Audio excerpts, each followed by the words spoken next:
Ghosts of Harrenhal. My name's Simon. And I'm Mackelly. Thank you for joining us for episode 173 of our chapter-by-chapter book review of A Song of Ice and Fire by George Martin. Today we'll be discussing chapter 29 of A Storm of Swords, that's Arya 5. Did you hear how I said, and I'm Mackelly? Did you see on the Discord server, I think it was Rob said that the way I said it in, I guess, this week's episode, the one that came out this week, I sound like Ned Flanders from The Simpsons. I did not. Go on, give me a rendition. And I'm Mackelly. I don't know. Oh yeah, I can hear that little uptick at the end is a bit Ned Flanders. Yeah. Well, howdy doodly do, neighbor. As always, we're going to chat about the chapter and try not to spoil any future plot points for you, and hopefully we're going to provide you some entertainment along the way.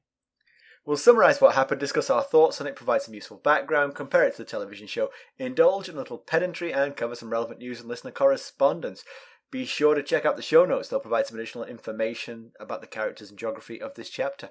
How are you, sir? I am doing all right. I'm literally coming straight from watching the Pittsburgh Steelers' final game of the regular season. We had to beat our rivals, the Browns, and then we needed the Bills to beat New England, which they did handily, and then we needed the Jets to beat the Dolphins. And the Dolphins kicked a field goal with 18 seconds left to win by 3. That's lot. So, you were kind of cool about this in our pre-roll chat, but that's cruel. Yeah, that hurts. But like you said, mediocrity is less stressful, and this season we started 2-7 and then rallied to finish 9-8. So there was a lot of who really cares? And you're right. The season is 17 games long now. It is, yes, 17. When did that happen? 2 years ago. I think last year was the first year.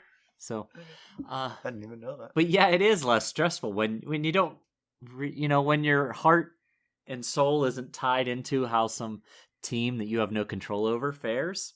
It is less stressful. American football is a strange sport. I mean, all American sports are very strange. I mean, honestly, they are just strange. But one of the things that's kind of weird about it is the teams that get to the playoffs haven't played all the teams. True. So it's hard sometimes to gauge how good a team is because they play who they play. Right. And who they play may or may not be representative of the quality of the entire league. Very true. And so, but now you've even made it worse because you're going to have 9 home games and 8 road games. Or vice versa. Or the other way around, right. So, home field advantage, which is significant. Is it significant in football? Yeah. That's debatable. But this 17 games is just a step toward 18, which is where they want to go. Of course, yes. I know how these things go. The World Cup is going to grow from 32 teams to 48 teams, because why not spend 2 months wasting everybody's time with pointless soccer? So I'm fine though. I'm doing all right. I mean, my phone is blowing up. I'm new to the iPhone thing. I think I've successfully muted it, but Ethan's been texting and calling, and I can't answer. And everyone's texting, and we're just dealing with the after effect of missing out on the playoffs by a Jets 50-yard or a Dolphins 50-yard field goal. But otherwise, I'm fine. How are you? You do have to say that putting your future in the hands of the New York Jets is always a terrible idea. Yes, it is. Couldn't have been any other team, except it had to be the Jets. I'm doing okay. Actually, I mentioned soccer. I don't know if you've heard the story that's going on in the US men's national team soccer, that the coach has admitted to assaulting his wife 31 years ago. Did right. You hear about this? I've seen a headline about it. Yeah, I haven't read much into it, but the basic story of this, I swear this story sums up soccer in the United States better than almost anything I've ever heard, is that he didn't give enough playing time to a kid in the US national team at the World Cup. And so that kid's parents, who are friends with the coach, threatened to announce to the world that he'd assaulted his wife, so he jumped ahead of them and admitted it. Wow, I did not know these details. Wow. And I can't believe how ridiculous that is. I mean, that is like so low rent 5th graders playing, soccer. The parents are angry that the coach didn't give their kid enough playing time, so they throw him under the bus. It's like when in youth sports, when the coach is also the parent of the starting pitcher or the starting quarterback or the starting point guard. Unbelievable. There are no winners in that story. I mean, if he assaulted his wife, then that's reasons for him never to get the job. But they knew that. The incident was 31 years old. Right. They've known it for 31 years. They were perfectly fine with him getting the job. Right. But just when he didn't play their kid, they became Me Too warriors. For the past 31 years, they were like, it is what it is. And now, all of a sudden, yes. Wow, I did not know those details of this. Yeah. Huh. So, we had our family call this morning. My mother has been boring the living daylights out of us about the local park has like an allotment where citizens can go and do some gardening. I don't understand the details. Like a community garden type deal. It's like a community garden. Okay. The thing has a fence. The fence has a gate. The gate has a key. And your brother-in-law got stuck on the wrong side of the fence again. Is that what happened? Different fence. But she was telling us that because of cuts, local funding cuts, it's been shut down and the key has been taken from them, and so they can't get into it anymore. So it's kind of going wild. I think again. Okay. Very boring. You stop paying attention as soon as she says key or fence. You better believe it. But today, it was announced that she has discovered that she all along was in possession of a spare key to this gate. But get this, my favourite part about this was, she said, and you know whose fault it is? It's your father's fault, who's been dead for 11 years. I mean, just to be clear. She said, yeah, it's on his keyring. I found a keyring of his, and I found the key. Later in the conversation, she admits that the garden and the fence and the gate were only installed 7 years ago. so he wasn't even alive when the garden was installed. Of all the people in the world who can claim innocence for putting that key on the keyring, I think my father is number one on that list. Oh, wow. But she's still blaming him. Yeah, I can relate. Stacey has a way of finding a way to put blame on me in pretty much any situation. She was just saying something this past week, and she said, and if it doesn't work out, I'll find a way to blame your dad. She was talking to Molly. Well, we all know why the Steelers lost. That's right. Oh. All right. Well, let's get down to business, shall we? Let's do. How did we leave our favourite Arya Stark?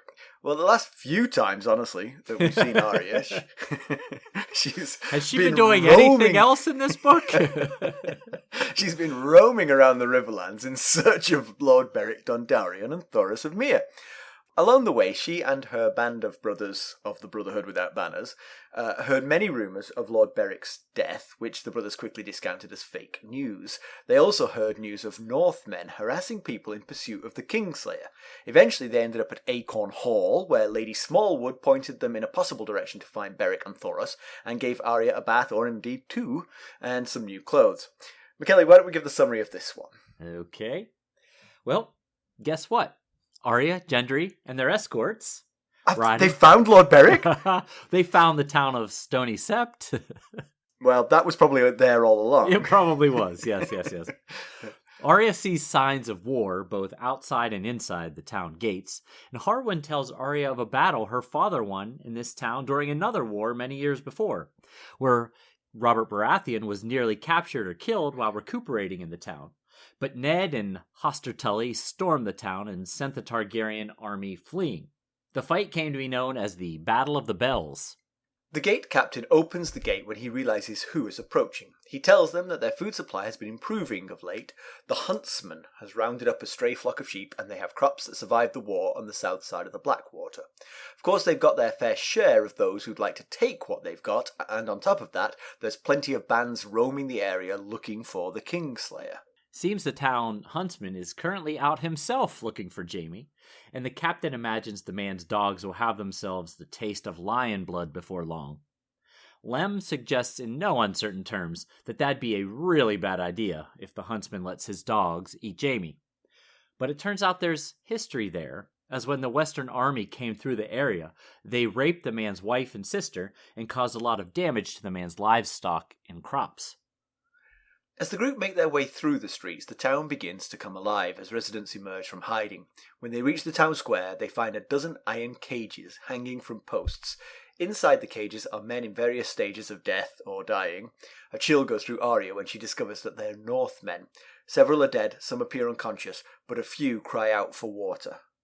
A townsman tells Arya that it's punishment for their crimes. They rode into a village called Tumbler's Falls, looking for the Kingslayer. When they didn't find him, they took to rape and murder. The man who committed the rape had his genitals removed. Lem questions why they weren't hung, as is appropriate. Lord Beric isn't down with torture. Arya's had enough. She fills a cup with water from a nearby fountain, stands on Gendry's shoulders and pours water over the men's heads. When the task is done, Anguy puts arrows through the men, putting them out of their misery. The townsfolk are none too happy. They threaten to tell the huntsman when he returns. Eventually, the group stops at an inn called the Peach. The innkeeper and her serving girls seem very familiar with the men in Arya's group and offer them food and shelter, among other things. However, first they must all bathe, including Arya, whose protests go unheard. When Arya is properly scrubbed and dressed in frilly, lacy clothes, she sits in the common room to eat. Using the skills Syrio Farrell taught her, which I think should be paraphrased, paying attention to the bleedingly obvious. She comes to the conclusion that this is not an ordinary inn. It is, in fact, a brothel. An observation she shares with Gendry, who says she shouldn't be here then, as it's not a suitable establishment for a high-born lady like herself. A girl, overhearing the tail end of their conversation, sits down beside Gendry and informs him that she too is highborn. As the daughter of a king, in fact. Seems Robert, as infirm and injured as he was, still found time for the ladies during his stay in the town. Arya notices the girl does have hair like the old king, but that means nothing. Gendry has the same type of black mop on his head. Oh, Arya. The girl, named Bella after the battle, makes advances on Gendry, which send him scuttling away. The confused girl leaves Arya in order to find the company of another man. While taking in the scene, Arya overhears the innkeep Tansy telling how Lady Catelyn Stark and the woman who killed Renly spent the night in Jaime Lannister's cell together. Catelyn then released Jaime the next morning out of love. Arya calls false on that tale. Unfortunately, Arya's solitude is short-lived. An old man plops down next to her and asks her name. Before she can answer, Gendry puts his hand on the man's shoulder and informs him that Arya is his sister. The ruse is successful and the man leaves in pursuit of a different girl. Arya questions why Gendry called her his sister, which he assumes is an insinuation that he's too low-born to be her sister. He angrily tells her to beat it, and a confused Arya does as she's told, retiring to the group's sleeping accommodations. Arya is awoken the next morning by the sound of many dogs barking. She goes to the window and sees men removing one of the dead men from the crow cage and preparing to add a new occupant. They call the man a Lannister and threaten to send him to his brother once the crows are done with him. The man sits unmoving, despite being pelted with dung from some townsmen. Gendry asks if it's the Kingslayer, but when a stone hits the man in the face, he turns his head, allowing Arya to see his face. It's not the Kingslayer, but it is an answer to her prayers. Oh. Beric Dondarion. Those are our prayers, Mackelly. It's slightly embarrassing how long it took me to figure out who that guy is. I was like, I feel like I should know this. But... Well, it's not clear. We don't know for sure, so, No, we don't. And it would be a spoiler, so we can't actually say who it is. But right. They do say he's a bit big for the cage, which is a pretty good clue. Yes. But this town of Stoney Sept does seem to be faring better than a lot of the other Riverlands towns we've seen or heard from. At least they have food. Yep. It is a bigger town, so it's harder to sort of like destroy, like it's been happening to some villages, and it is right on the sort of southern edge of the Riverlands, and so its southern border is the Reach, and so any spillover into the Reach would be problematic for the Tyrell Lannister alliance, and so one of the things they said is that they've still got crops south of the Blackwater, which is that must be bordering on the Reach's lands at that point. So I don't know if they're pilfering. Yeah, I think you're absolutely right. It's because of its location at the southern part of the Riverlands. And yeah, you have to imagine the Lannisters just didn't feel like crossing the Blackwater to go destroy crops over there, right, on their way. And also, I mean, why harass the big towns which will be fortified and defended when you can cause the same amount of grief in the Riverlands by destroying the undefended villages, Right. Yeah, sure. Yeah, there's that. Of course, Arya does still see signs of destruction as she's entering the town. Yeah. So the Western force certainly did some damage, just maybe not as much as others. And the problem, of course, is that every town in the Riverlands has now been sort of like raked over by so many different forces. I mean, the Lannisters came through. The Mummers came through. Roose Bolton's crew is going through. The Northmen, the Karstarks are now coming through. It's like, they're the whipping boys of the Seven Kingdoms. Right, exactly. Yeah, they really are. It really is the problem with being the center of the Seven Kingdoms. Yeah. The fighting, if there's fighting in various factions, there's a high likelihood they're going to end up in your backyard. Yeah. We'll be right back. Hello, friends.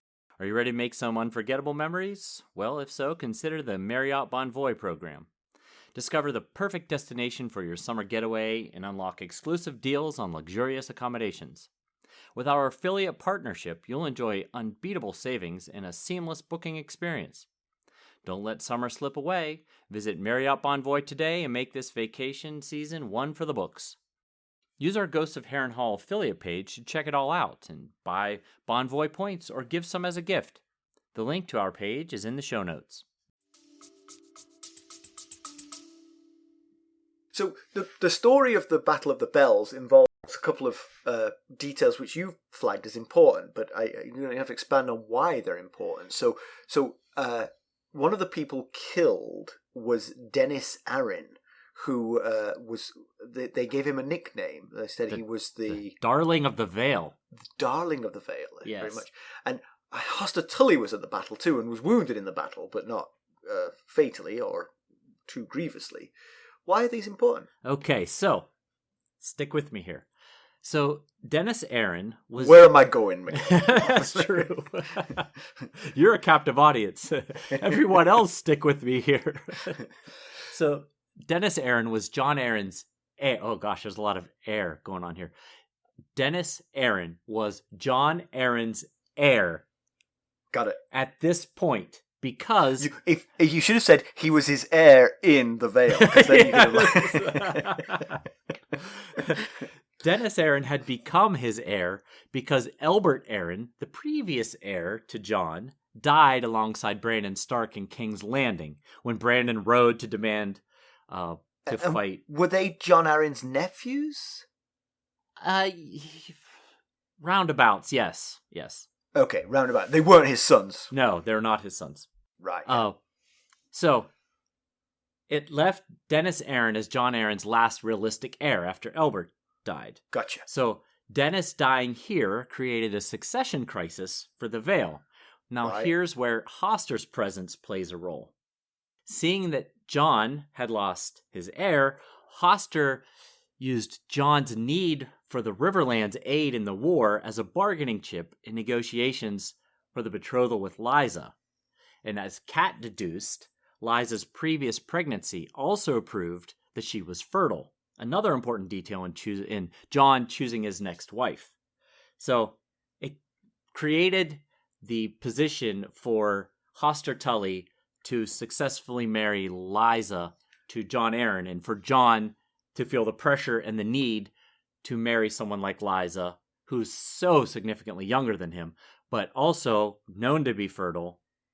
Yeah. And so he was there to witness it. And are we confident of the timelines? Are we confident that her pregnancy was known to Hoster at this point? Because that's the key part of this, is that Hoster was keen to marry her off because she was used goods, Right. And are we confident that that had happened by this point? Well, it didn't need to happen beforehand. Hoster just had to know that Jon Arryn had lost his heir. Right, yeah. And now, hey, do you want my help? You want the Riverlands' help in this war? Well, guess what? I got a daughter, and you need a wife and an heir. But of course, I mean, Hoster's already fighting at this point. It's not like he was withholding. Right. But he may have threatened to do so if he didn't marry Lysa. It certainly put a lot of pressure on Jon and Lysa to have a son and heir. And then when they did, it put all their eggs in one little, shall I say robin eggs? Robin's nest. Little robin's nest, yes. All the eggs in a robin's nest. That's a good point. So of course, if Hoster was, if the pregnancy had already happened and Hoster was very keen to get her married off, it does actually sort of like cast a sort of like little suspicion on her. How did Dennis Arryn die exactly? Whoops! You say it was John Connington, but did anybody actually it does say it was John Connington. But that is a solid point I hadn't thought about. Obviously, people are looking for the Kingslayer all over the Riverlands because they're not sure which way he would go. Certainly, the route that Arya has been on since she got captured by the Brotherhood Without Banners is one fairly direct route. You take there's no road on the maps, but presumably there is a road south to Stoney Sept, and then you can sail down the Blackwater Rush all the way to King's Landing. Right. That's a fairly direct route. We know that, in fact, they went the other way. They went down the Red Fork, and now they're going... I mean, well, the simple way is Red Fork to King's Road. Yes, but they only made it to the Inn of the Kneeling Man, and then they basically started down the path that Arya and the Brotherhood have been taking because they went straight south. Somehow they ended up way east in Maidenpool. That was a gap we didn't get filled in, or at least haven't yet. And the logic of that gap, of course, is that they went back to the river. I mean, because the river's the way to get to Maidenpool quicker. Yes. Of course, you also get a lot closer to Harrenhal going that way than going straight south. But, maybe this is why we had questioned at the time, why in the world would they have made it all the way east to Maidenpool before heading south? Maybe this is why they went an unconventional path to avoid the obvious pursuer. The pursuers who were thinking of following the obvious route of just going south. So Lem asks if the men being held in the crow cages was done by the orders of Sir Wilbert. Now, we don't know who Sir Wilbert is, really, do we? We assume he's Lord of Stoney Sept, but... Yeah, well, because he's Sir Wilbert and not Lord Wilbert, he would have likely been a landed knight. So maybe the town fell into his domain. It's a pretty big town to be held by a knight. It's strange. I went through the appendices looking for who was the Lord of the Stoney Sept, and I didn't see it. Yeah, and this is the only reference in any of the books that I could find of Sir Wilbert. So yeah, he seems. But anyway, at some point he was an authority over this town. Yes, but right. The townspeople say he's been dead for a year because he died in the fighting. Right. So we don't know who he was, but he seems to be dead, and there seems to have become a leadership vacuum. Right, in the town. Because the guy, the angry guy with the dogs appears to be in charge. Yes, he does. Known as the Huntsman, he seems to be the one who's running things, and not very friendlyly, it seems. No.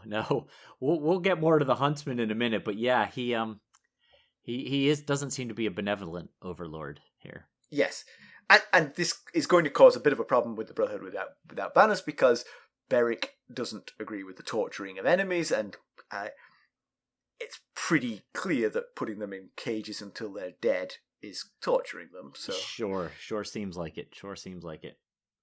Yeah, like you said, Beric, Lem tells the townspeople Beric is not. He doesn't believe in torturing the enemy, and it just made me think that much like with Robb's Northmen, as we're seeing in various places in the Riverland, they're basically thought of as just as bad as the Lions. So it seems like the agenda from the top brass is not always making its way down to the boots on the ground here. Yeah. And I mean, Is that a failure of leadership, or is that just an inevitability when you have a large army like this? With stretched communication lines. Yeah, and you see it even within the Brotherhood Without Banners, because their organization is a very loosely structured bunch that's held under the umbrella of the Brotherhood, and they're clearly they're not in frequent contact with the leaders, as we've spent all book just trying to find one. Right. So you got people making assumptions on how to handle things, and that's what you have happening here. When they ever find him, they're going to have to tell him to send out a message. Right. Hey, policy on torture. Zero tolerance, therefore. And in about 4 years' time, people should have got the message. Right, yeah. And, a perfect example is what we've been seeing with Arya, because the guys don't know what to do with her, so we've been on a wild goose chase to find Beric to get instructions. So, that there are downsides to this type of organizational structure. Yeah. So the wolves in the cages are almost certainly Karstark men, because they were hunting Jaime Lannister, and of course that's the right. Karstarks. The Karstarks have basically given up the war in favour of hunting down Jaime Lannister, because presumably the promise of the Karstark daughter's hand in marriage still holds, even though Rickard has been deheaded. Yeah, of course the people out looking for Jaime might not actually know that detail, that Rickard is no longer with us. But that's very true.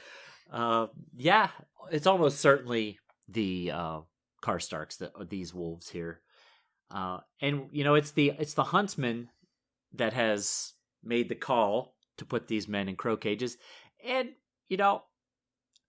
what the Western army did to his family, wife, his sister, and everything, you could certainly understand why he would want to take such vengeance on the Western army. Well, but but they're not the Western army, they're right. They're Northerners, so he's just lashing out, I guess. Anybody who's causing problems, and what they did was, what these men did was terrible enough. Correct. I think they possibly deserved the rope that the Brotherhood would have given them. Yes, absolutely, and I think probably prior to what the Western Army did to him, he was just called the Huntsman, and now after this incredibly traumatic event, he's become the Mad Huntsman, as they frequently call him. But it's a bit of a mixed bag, his leadership here, because on one hand, he is providing food for the townspeople. The gate captain mentioned that he's the one that brought in the flock of sheep that has helped with their food needs. But then on the other hand, as we've been saying, due to this terrible trauma suffered at the hands of the Lannisters, which I think we only kind of just to cover the surface of it, is they raped his wife and his sister. They killed his flock of sheep, a bunch of his dogs, and then took the bodies of the dogs and dumped them into his well. So very unpleasant. So that kind of thing that could drive anyone mad. Yes. So yes. He's taken to committing vigilante justice on anyone he deems worthy. It seems like the townspeople have accepted this ideology and methodology. No one seems to be coming to the forefront saying this is not right. So in fact, when Arya does give water to the men in the cages, the townsfolk sort of criticize her for it and tell her not to get involved. Yes. And interestingly, of course, she's doing it because she sees them as part of her pack, and just human compassion, which that's good to hear from Arya, because we are a little bit concerned about her psyche. But of course, she's unaware of the fact that part of the pack is pretty sundered from her part of the pack. Yes. She just doesn't know it. She doesn't, because right. they are Karstarks who no longer care for the Northern Alliance. Yeah, last chapter when she was at Acorn Hall and she heard about the Karstarks having been there recently, she thought about, I wonder if I could escape to the safety of Robb's men, which, as we mentioned at the time, would have been a terrible idea. But it is good to see her still having empathy with the dying men. So absolutely, she isn't completely lost to us. Possibly spurred by considering them as part of her pack. Yeah, I think if they'd been Lannister rapists, she might not have bothered. But Anyway, it's still good, I think. Yeah, it is, because we worried about the toll that has been taken on Arya basically since the sacking of the Tower of the Hand. She's had to kill people, and she's seen just atrocities left and right. So it's good to see she still has empathy within her. Yeah. So while she's in the inn, she, as the book says, she used her Syrio training to see beneath the surface of what's going on and figure out that this is a brothel. So I don't know how she managed it. I was impressed that she recognized that some of the people in the Peach were laughing, as she put it, too hard. There was a lot of merriment, but some people were laughing too hard somehow. And, it certainly sounds like possibly some here at the Peach are doing a bit of acting, pretending that maybe others are funnier and more clever and charming than they genuinely might be. I think you're slandering the profession there, but yes, I take your point. And of course, I mean, the most obvious part was the fact that there were so many young girls working there. Young and pretty girls. That was and one of them was throwing themselves at Gendry, which is a real clue. Why the heck would anyone do that? Is what Arya's thinking. So we meet this young girl named Bella, and she mentions that she is the daughter of Robert Baratheon, that while he was injured and in hiding and being nursed back to health, he managed to father her. And, at first it might seem like it puts a new slant on Robert's time in the Stoney Sept, like possibly he was less hurt than the legend suggests, maybe taking time to enjoy the company of various women while Ned and Jon Arryn and Hoster Tully, etc. were handling the fighting. However, as we'll see in background, there is an explanation to his access to the women of the Peach. Is the background that Robert was a randy old dog? That would be a really short background. and yet so much evidence to back it up. Yes. Of course, to those of us in the know, it is quite ironic that Arya discounts Bella's claim to being Robert's daughter because she looks like Gendry. Lots of people look like that because, of course, we know that they are half siblings. Right. Gendry blows off. I liked this. I don't know if you noticed this. You wrote this sentence in the notes, and it said Gendry blows off Bella's advances and leaves. So it's like, if you're not going to come to bed with me, will you go and clear the leaves from my garden, please? So yes, he blows off her advances and then he leaves. Don't happen. Blow off the leaves. Leaf blowers in the garage. Gas cans next to it. And can we all just breathe one sigh of relief that one extra layer of incest hasn't happened by mistake here? That's why the "few" is in the notes. Yes. In parentheses. But some of it, I mean, okay, there's the good news. Now the bad news. It does seem that some of it is that he's feeling some kind of feelings for Arya that are not purely platonic, it seems. It's possible. Yeah. We'll be right back. This episode is sponsored by Audible. To get a free audiobook, or 2 if you're an Amazon Prime member, go to our exclusive URL, audibletrial.com/ghostsharrenhal. You can find the link in our show notes. I mean, last we saw them, they were rolling around the Acorn Hall smithy. It looked to be all, just having fun and just kids being kids. And of course, their age gap, he's like 16-ish and she's 10, would make it completely unacceptable. But of course, it's a whole lot closer in age than Sansa and Tyrion. And they just got hitched. So I think it's more likely that he thinks of Arya like a sister, and maybe it'd be very awkward to be approached in such a manner sitting next to your 10-year-old sister. To kind of any 10-year-old girl. Yes, any 10. Right, yes. Yeah. But yeah, you're right. I mean, I definitely think there's a sort of like a brother sisterly thing going, but there is that kind of overlay of, I mean, they are both very young. I mean, you think Gendry is probably extremely inexperienced. He's a big, strong lad, being the son of Robert Baratheon, but he has probably never talked to girls his own age. Oh, yeah. You get a sense of that he generally gets embarrassed easily when it comes to girls. The way he blushes just at Tansy, the innkeep, just pointing out how nice his arms are and how Alice is going to love those arms, and Arya thinks she's never seen Gendry turn so red. Right, yeah.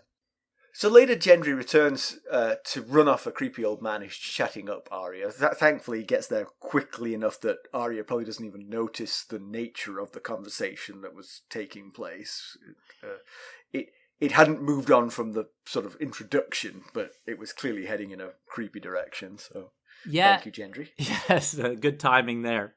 And, when the creepy old man asks Arya her name, she forgets for a second what she's going by these days. Oh, yeah. And I honestly had lost track too. And it was, so the last we had heard, it was Squirrel, which came after Squab, which is, the two names she's gotten so far since she's met the Brotherhood Without Banners. I don't know that she was going to go with either of those two.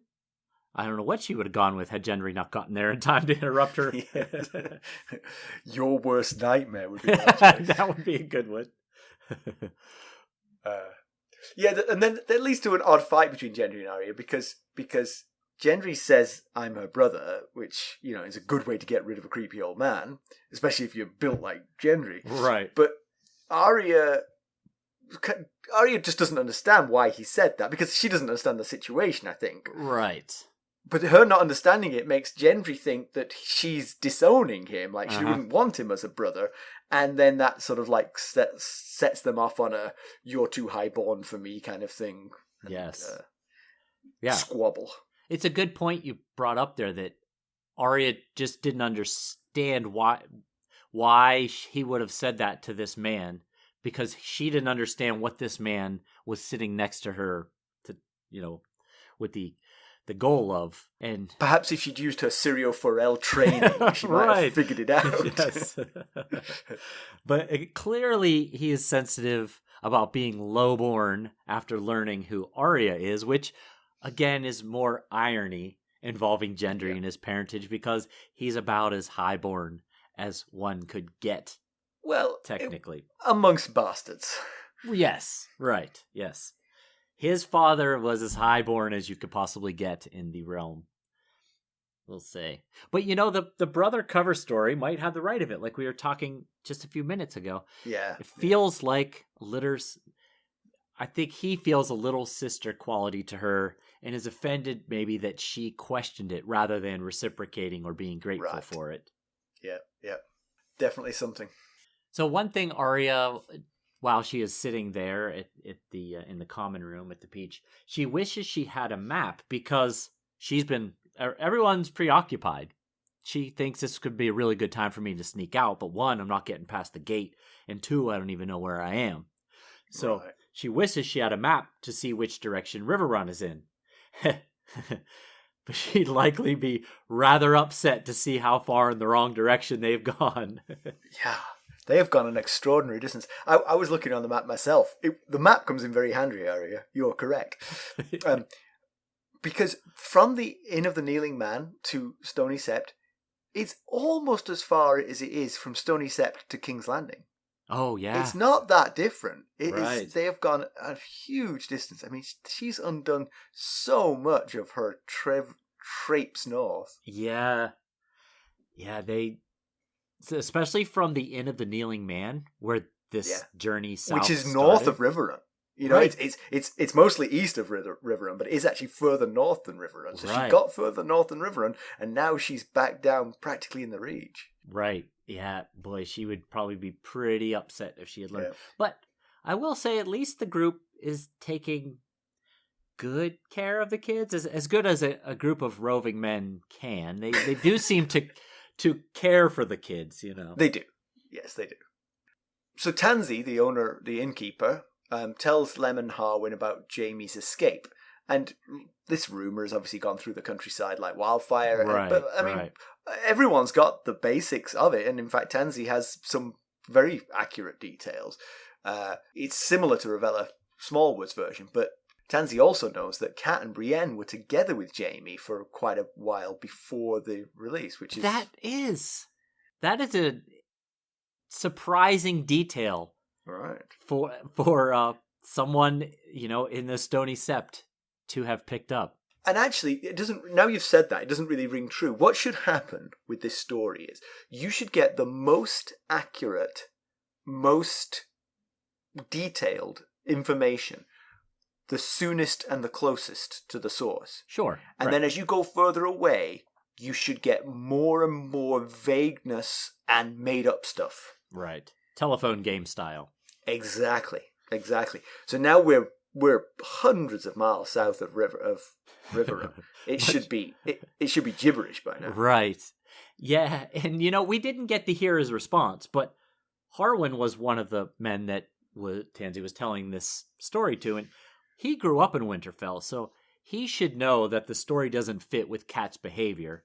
Oh, right, because Tansy's actually suggesting that they had some kind of threesome sexual thing, and then out of love for Jaime, Catelyn released Jaime. Right, and she did release Jaime out of love. Out of love. So yeah, I mean, that's the thing. This story even had verbatim what Kat was thinking, which is extraordinary. Right. Was Tansy in the dungeon at the time? Tansy is actually Kat's psychologist. And why precisely did you do this? But then Gendry comes back and he's still mad at Arya, and he basically boots her out, and she goes up to their sleeping quarters, and as she's falling asleep, she says her nightly prayer in quotations. Yes, and actually this is important, of course, because the very last line of the chapter is that one of her prayers has been answered. Yes. Suggesting that whoever it is in this list you're about to go through. So it just seemed like a good time to check in on the names, since some have been a while since we've caught up with them. There's the obvious ones that we don't really need to go through. Cersei, Joffrey, Sir Ilyn. hang on. Let me imagine that it's Joffrey going to be put in the crow cage just for a second. He does have a brother. Yes. And he is a Lannister. Check. He's not that big, though, is he? That's a shame. No, I guess not. But then we've also got Sir Ilyn and Sir Meryn and the Hound and the Mountain, the Clegane brothers. So, first of all, Sir Meryn Trant of all Kingsguard, why is he on the list?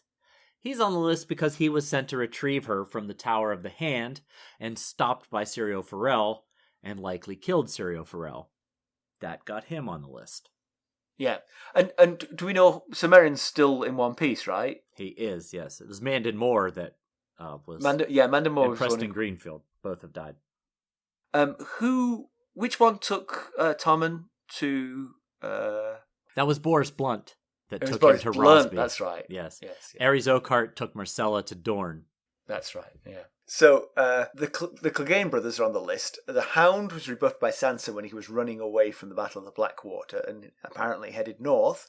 The Mountain was sent up the King's Road to cut off the retreat of the northern forces that were heading toward Duskendale, who were then met by Randall Tarley's men. So they're both in the Riverlands, or both heading in this, they're both generally in the Riverlands. So right. Possible. And they both have a brother. Right. Each other. Yes. Each other is their brother. So then we get Dunson. Oh, and one last thing. They're both big. Big. Yes. I don't know that they're getting... It would be very interesting to watch them try and fit the Mountain in that crow cage. Yeah. I'd like to see that. But anyway, so Dunson, he's part of the group who captured Gendry, Hot Pie, and Arya, part of the Mountains Men. He's added to her list because he took Gendry's bull helmet, and she considered giving his name to Jaqen H'ghar, but he left Harrenhal before she could do so. Raff the Sweetling, whose full name was Rafford, he was also part of the Mountains Men. We heard terrible deeds that he'd done, but he's likely in her nightly prayers specifically for killing Lommie Greenhands when he learned that Lommie couldn't walk. Yeah, that's definitely going to get him on the list. Yeah. Then we get Polliver, also one of the Mountain's men. He made the list primarily for taking Needle when Arya was captured. And but the last we saw of him riding out of Harrenhal, he was wearing Gendry's bull helmet. So Dunsen had taken it, and Polliver was last seen with it. So maybe a gambling debt or something. Yeah. And then the tickler was the torturer of this group, who was added to the because of the cruel and terrible things that he was doing on the small folk, ostensibly to find out about Beric Dondarrion's movements during their march to Harrenhal. And she wonders if maybe some of them might be dead already, and unfortunately none that we know of are dead yet. Right. But of course, we would only know of it if a POV character bumped into them or heard rumour of it. Yeah. We know what rumours can be like. Right. Catelyn and Brienne's tryst with Jaime being an example. Polliver could have been in that River Run dungeon as well. Right, exactly. So then she falls asleep pretty quickly. Actually, I think it said she fell asleep very quickly after reciting her nightly list. And she dreams of being a wolf and running with a pack. And that's becoming pretty common for Stark kids these days. But it's unclear if it's a warg dream or just a run-of-the-mill dream about wolves. Yeah. It could be due to the interaction with the Northmen earlier, which she thought of as her pack. Yeah. Or it could be as simple an explanation as she heard the huntsman's dogs barking far off, but not loud enough to wake her, just to affect her dreams. Because when she wakes, she hears a lot about dogs barking. She thinks there might be 50 or so. Right. So she's woken and the dogs are barking because they captured someone and they're bringing in this, they're replacing the fat man from the cages with this, who was killed by Anguy after Arya gave him the water. This person, whoever it is, gets called a Lannister, but Arya knows it's not Jaime. So what we do know is he's large, so because they say the cage is going to be a little snug for the likes of you, and he has a brother. And apparently he works for the Lannisters, so we can conclude, and Arya recognizes him. Yes, right. So I think it has to be that. Has she ever seen the mountain? Like up close and personal? Yeah, she did. She was in it. Yeah, she knows what the mountain looks like too. So it could be the Hound or the mountain. I don't know. When would she have seen the mountain? Because he didn't come to King's Landing. When she was the captive, when she was being taken to Harrenhal. Oh yes, of course. Yes, of course. She would definitely have seen the mountain, so she would know. So it could be either. The obvious one is the Hound, though, because to capture the mountain, you'd have to defeat his sizable force. The Hound was wandering lonely as a cloud, and they said his arms were bound with hempen rope. I wonder how much hempen rope it would take to bound the mountain's hands. I wouldn't want to be the one putting that rope on, I'll tell you that much. Yeah. So put the bell on this cat, would you? Yeah. So which prayer was answered? Is it the one that'll get her to River Run?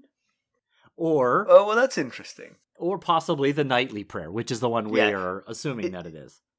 I mean, okay, well, give me a theory then for how it could be the prayer of getting to River Run. A big Lannister presence in a cage is going to get Yes, I don't have a good answer for that. I don't have anything either. So why don't you give me some background instead? Oh, right, I'll do that. So as Harwin tells us at the beginning of the chapter, there was a battle here at Stoney Sept called the Battle of the Bells. And the Targaryen forces in the Stoney Sept were led by Lord John Connington, King Aerys' Hand of the King. John was fairly new to the role and looking to earn glory in the eyes of his king. As we've discussed before, John's predecessor as Hand of the King, Owen Merryweather, had been stripped of his title and exiled for being ineffectual in the eyes of King Aerys, and John was hoping to avoid such a fate. As for Robert, he had just come off a loss in the Battle of Ashford at the hands of Lord Randall Tarley, and as Harwin tells us, Robert was fleeing north to rejoin Ned and Hoster Tully. Harwin also mentions how John Connington had his men searching high and low in the Stoney Sept for Robert, which included the sewers, which is a detail Harwin left out. Yet all turned up empty-handed. In an attempt to get townspeople to give Robert up, Jon offered rewards and pardons, but he also used these crow cages as means of persuasion. All of it amounted to nothing in terms of fleshing out the future king. Well, turns out that Robert was moved from location to location to keep him safe and hidden, and the last place that Robert hid was in the Peach, which was likely an ideal moment to conceive Bella, if her story is to be believed. And I do. Okay. Well, Harwin tells us of how the battle went, and ultimately Jon Connington was sent running, and despite his best efforts to avoid the fate of his predecessor Merryweather, Jon found himself in the exact same boat. King Aerys, not known for his understanding nature, had the Connington land stripped from Jon, along, of course, with the title of Hand of the King. He probably did that first. He was then exiled to Essos, just like poor Owen Merryweather before him, although both were given preferable punishment to Jon's successor, Carlton Chelstead, who was burned alive with wildfire. So, there's silver lining, I guess. Yeah. Although it's believed that while in exile, Jon Connington, former Lord of Griffin's Roost and Hand of the King, drank himself to death. But, drank yourself to death versus burned to death with wildfire. I'll take the fun times myself. If given the choice of just those two, I agree, yes. In comparison with the TV show, a lot of this story, and let's be honest, thankfully, gets dropped from the TV show because she's just meandering through the Riverlands looking for Beric Dondarion. That's boring TV right there. Yeah. The Lannister prisoner is actually captured at the same time as Arya, and they travel to see Beric Dondarion together as prisoners right from the moment she's captured. Okay. So, again, that's another way I know who this is, not just my powers of deduction, but my powers of watching TV. You weren't trained by Serial Pharrell. That's why. So, pedantry corner. So, just a map question, and it's not really pedantry. He couldn't possibly have drawn every road on the maps. There must be a road linking Riverrun to Stoney Sept. It's a big town. Right. It's at the other end of the Riverlands, and there's no rivers connecting. Right. So it would be, and it's quite mountainous between them, so there must be a decent road. There has to be. Yeah, I would think so, yeah. But the one pedantry I will mention is if the town is walled and has a brand new gate, which is being kept closed, and there's a captain of the gate to keep people out, why were the citizens of the town hiding when the Brotherhood were allowed in? Good question. There's only like a handful of the... Right. Shouldn't you be like on the army walls was defending at the gates if you're worried? Not hiding in your houses? I follow your line of thinking there. There you go. That's what pedantry's all about. A pointless observation of something slightly weird. Well done. I had nothing, so I'm glad you found some things to bring up.